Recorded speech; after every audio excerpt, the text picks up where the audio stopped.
Hello, I am Vicki Thornton from Journey to Freedom. I am the visionary of Journey to Freedom, and today we are going to be doing a session on abandonment and rejection. And here with me, I have Emily Thornton, I have Latrice Chalms, and Pastor Joyce Henderson. Hello, y'all. Hey. All right, so we're going to really just be digging into abandonment and rejection.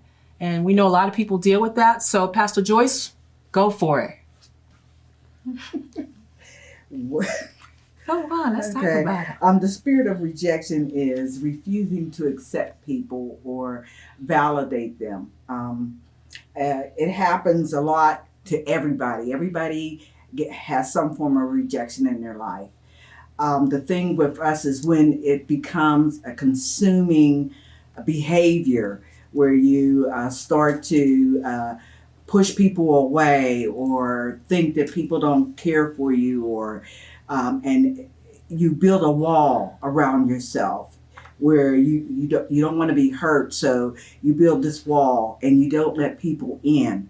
And a good example of that is when you have this spirit of rejection, like the littlest thing will make you feel that you're being rejected. We had a luncheon one time, and all the tables was set up and everybody had their name tags, and my name tag wasn't where I thought it should be. So the first thing I thought was they were rejecting me, that, why would they do that? And all of a sudden the Spirit of God said to me, Joyce, it's no big deal. You can sit anywhere. And that's what happens. You start to look at everything through that lens. You start to see everybody and whatever situation you're in. If you're in a church group, you may not get accepted at to be picked to be on a committee. Or if you're in school, you may not be picked to be on a team. Whatever it may be, it makes you feel like nobody accepts you. Nobody really likes you. So you build up this real strong wall to protect yourself. But God wants to free us from that. He doesn't want us to have this spirit of rejection. He wants us to be whole. He wants us to be able to accept ourselves for who we are and accept other people. So I think that a lot of people who deal with this problem are very lonely, feel very dejected, feel like, just consumed with it. And what happens is when you do get into a group and somebody doesn't take your ideas to say, well, you may have an idea about how to do this or promote this or whatever, and they want to do something else. The first thing that comes up is they're rejecting me. You feel like everybody's rejecting me. If there's a meeting and you didn't get called like everybody else, you feel like you're being rejected. It may have been just a slight, a forgetful thing, but it wasn't against you, but you start to think that people are rejecting you. And because of this, it becomes like a vicious cycle. Not only are they rejecting you, feel like they're rejecting you, but you're rejecting them. That's really what's happening. You're pushing them away because you don't want to be hurt. You don't want to be made to feel like you're not accepted or loved. But Father's love is great. And He wants us to have this kind of love in our life, and for us to know that we're accepted in the beloved. Know that we're accepted in Jesus Christ. He said He knew us before the foundation. He said that He loves us. And He says that He chose us from the very beginning. So we are accepted. And once you know and realize that you're accepted in Jesus Christ, you can start to accept yourself. Man, that was good, Joyce. So I think that abandonment and rejection go so hand in hand with each other. And abandonment is it's an obvious defined term as the act of or fact of being abandoned. And when I envision abandonment, I really picture someone turning their back on me or giving me up. And I think that my abandonment stems immediately from my birth. And because of those things, because I was given up at birth to a foster mother to take care of me until I was adopted. I think that it has wreaked havoc in my life because it's made me more susceptible to being rejected. And because of that spirit of abandonment and rejection, when you feel as though someone has failed you from the very beginning of your time, you don't always know how you're letting it affect every aspect of your life. And all of a sudden you're a grown person and you're looking back saying, oh, I have problems. Like I have some serious problems that are rooted in these issues. And it's embarrassing, you know, because you make choices as you grow up. And if you don't know what to name it, if you don't know that that was your issue, if you don't know that it's a normal issue to have, because a lot of people are abandoned and rejected, even if they weren't given up for adoption, they still go through those types of things. If you don't know that there's some bit of normalcy there and that there are ways to combat that, then you just feel as though you'll never belong or mean anything to anyone. And then you perpetuate this cycle of abandonment because you just give up on stuff because you want to give up on things before they give up on you. You can't trust that something's really going to stick because really, if you weren't worth anything when you were a child born into this world with nothing, like that's how you can feel at times. If you feel that way, then you just don't necessarily think that anybody else will see your true value someday. And so there's all this rhetoric that's going on in your head and these lies that are infiltrating you and making you make these really self-preservation. You're trying to preserve yourself. And so you're making these decisions that are very emotionally based. And they're not really going to last the test of time because eventually everything will come to an end when you're always expecting it to end. You know, that's the type of course you kind of put yourself on. And so for me, I think that with the abandonment in regards to my biological family, I really had to go to the Word and see what it says about who my real father is. Because in Psalm 27:10, it says, though my father and mother forsake me, the Lord will receive me. And I think that that's the only thing, even though I have an earthly adoptive mother and father that have taken great care of me and brought me up, I think that the true comfort and the true healing comes when I can really register that God is the one who is wiping that void away. And he is the one covering the brokenness that happened at my birth and everything that has subsequently happened after that.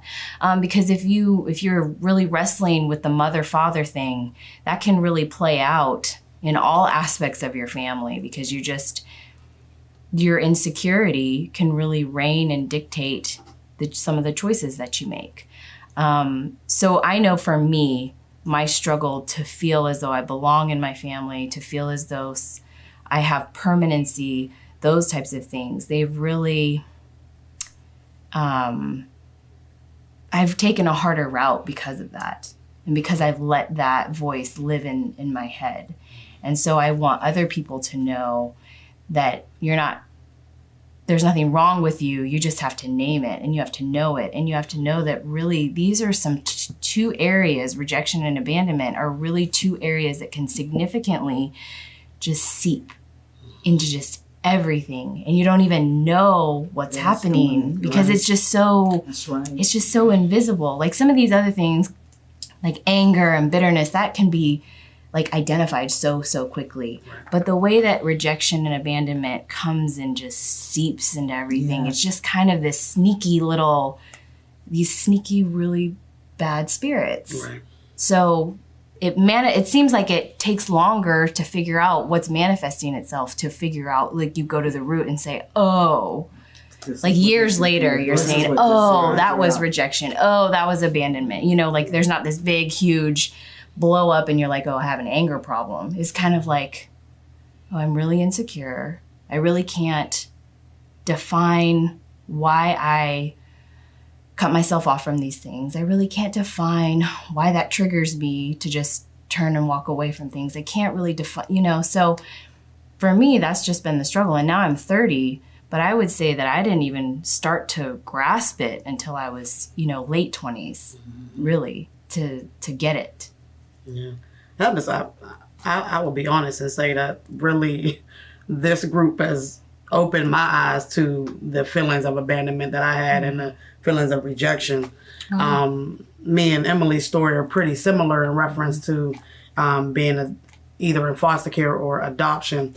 I was adopted early. So, I wasn't really in foster care that much. So, and then I was adopted as a baby. So I didn't really understand the abandonment, but I went into an adopted home, which I have loving parents, of course, but, it just was a home where my father was a drug addict. And so my abandonment came more when he just didn't show up sometimes. So having to deal with that, I noticed that the negative thoughts were always there. Now I'm seeing that I always have a negative side to everything. People say I'm a downer all the time because I always had to have, okay, well, it can happen this way or it can happen this way. Just because I had to get my mind ready for whatever would occur. That was just, I guess a coping mechanism that I built through, the abandonment. Right. But yeah, everyone deals with it. And so what do you do from it? Where do you go from it? Is the biggest thing. And just knowing that God is there through it all and that we are not abandoned actually, and that maybe even our parents or our friends abandon us, that God is always there. When you think about your situations as far as rejection, do you feel like now that you somewhat have an idea of this rejection thing, do you think that you're able to catch it faster? And also, when you do, are you able to identify it more in others just because you're able to see it now? How does that look in your life now? Definitely. I think that, we have a lot of, in the business that we do, we have a lot of young adults that work for us, and a lot of them have broken families. And so sometimes if I'm having to critique a staff member or speak to them, sometimes I know I'm looking at them and I'm just like,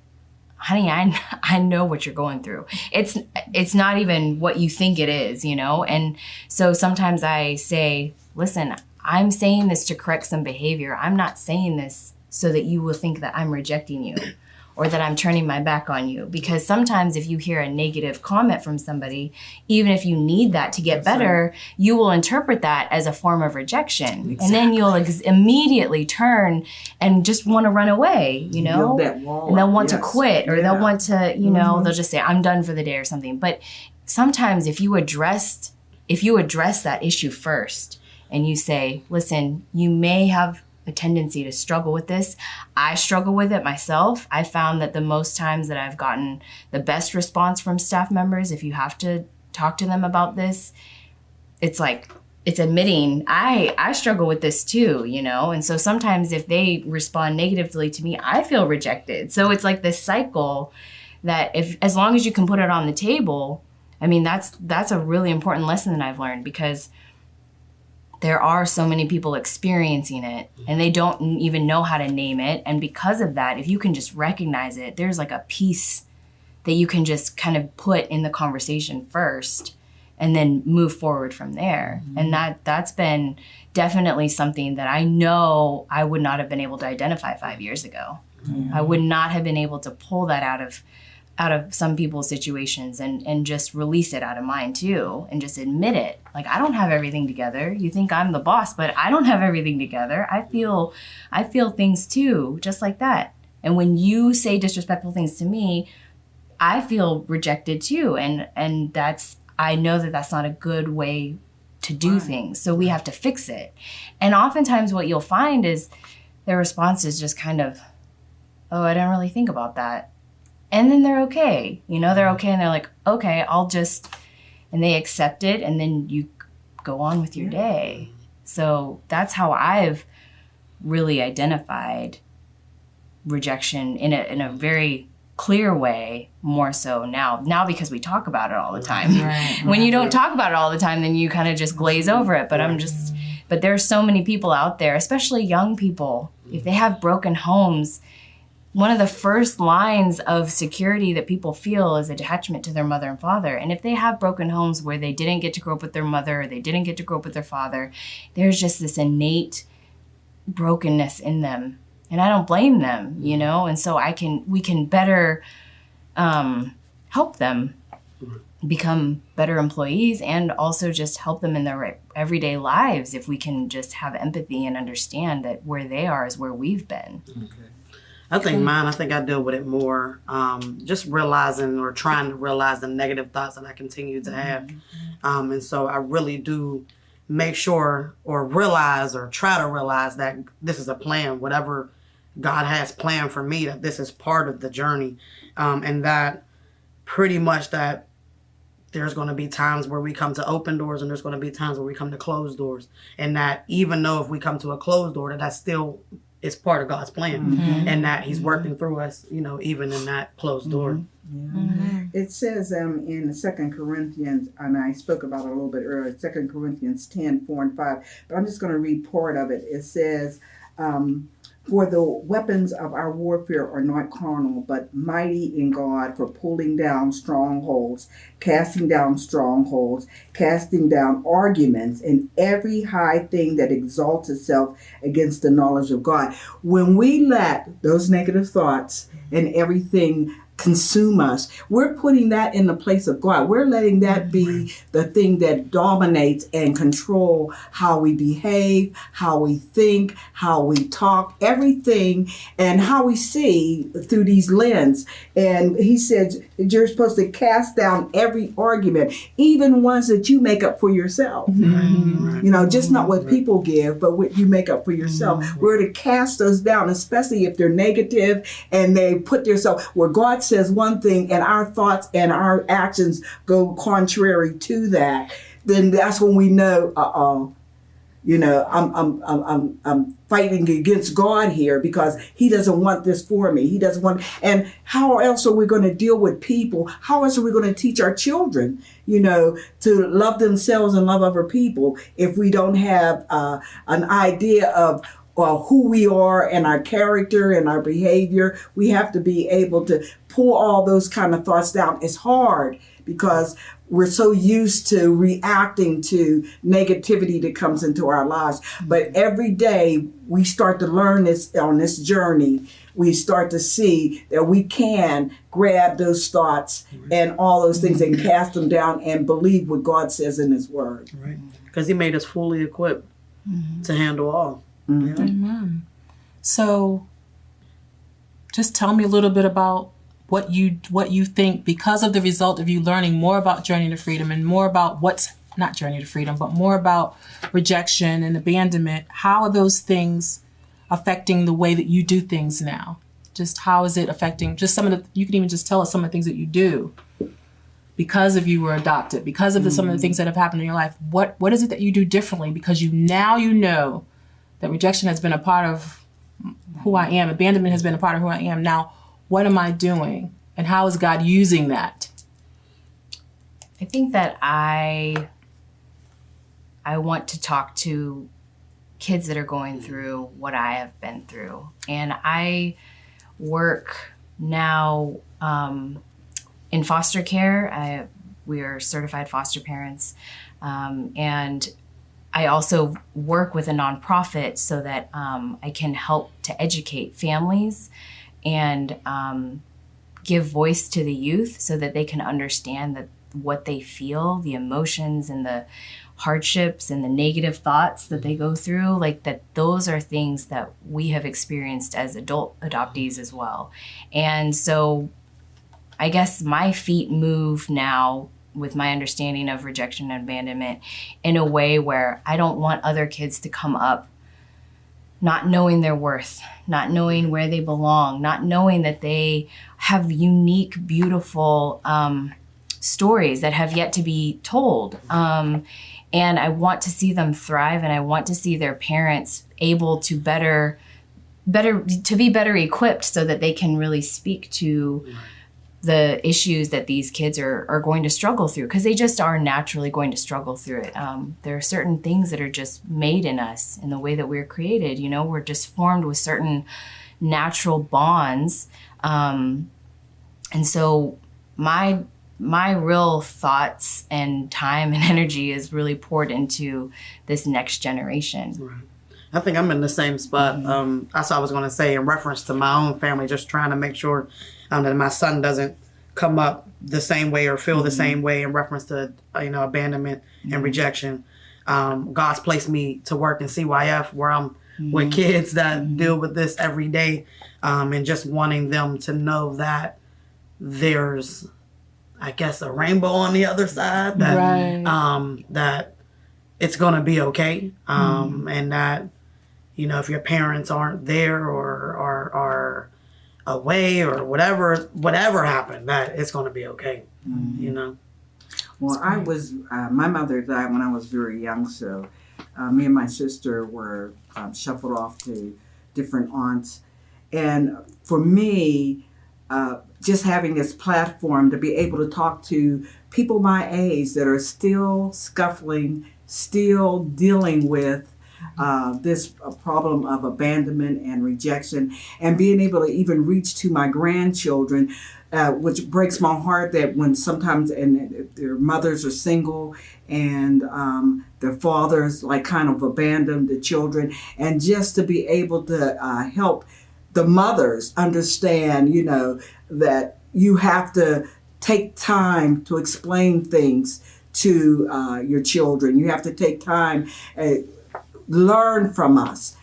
For the first time in your life, you have a chance. You have a grandmother, you have a mother, you have aunts and everything. Learn what we've learned over the years, how to handle this thing with rejection. When I have to deal with rejection now, I don't take offense like I used to. I used to always take offense all the time, and my defenses are down now where I don't have to take offense, because I know the person who is saying something that is really negative or trying to push me away, I know that they're broken now, and you don't see people that way. When you see them, all you see is the anger and the cuss words and whatever they're doing, but you have to look at them and see them through the lens of they're broken, Father wants them to be healed, and they put that person in your life to speak life into them, to let them know that, everything is okay. Even if they cuss you out and you want to say, oh boy, today, if you would have said that, I would have been on you like white on rice. But I know now that you had a problem. And so, you try not to take offense and you look at it for what it is. Also, something I think we probably should need to point out too is that it's not always just the angry people and the people like that. Sometimes it's the people that are smiling and just the perfectionist people, all those kinds of people that you think are just okay, everything's okay. They've went to college, they've done, they're successful, and they are experiencing rejection, and nobody's paying attention to them. They're going after the people that are angry, the kid that's angry, the kids that's doing all this, acting out. And there's a lot of people from young to old that feel rejected and have that spirit of rejection, but nobody's really paying attention to them because they're not, they're just not showing it. They're not showing the effects. But eventually you crack.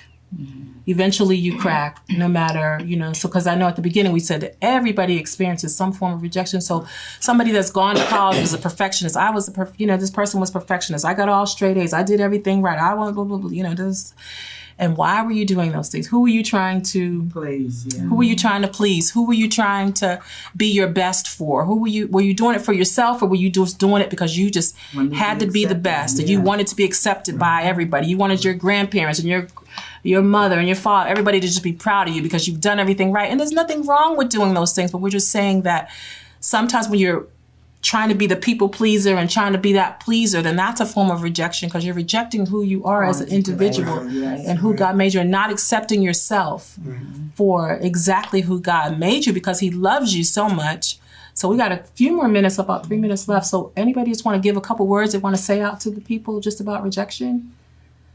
Tell them something. Well, I want to say that, you may feel like you're rejected. I'm talking to who's ever looking at this program. You may feel like you're rejected, but just know that you're accepted in God. He loves you so much, and he wants the very best for you. Rejection is something that you're going to go through, but once you start to know who you are, and somebody can call you out of your name, and before you would turn around and say, what? You can keep on walking now because you know you're not who they say you are. Right. You can, you have a problem.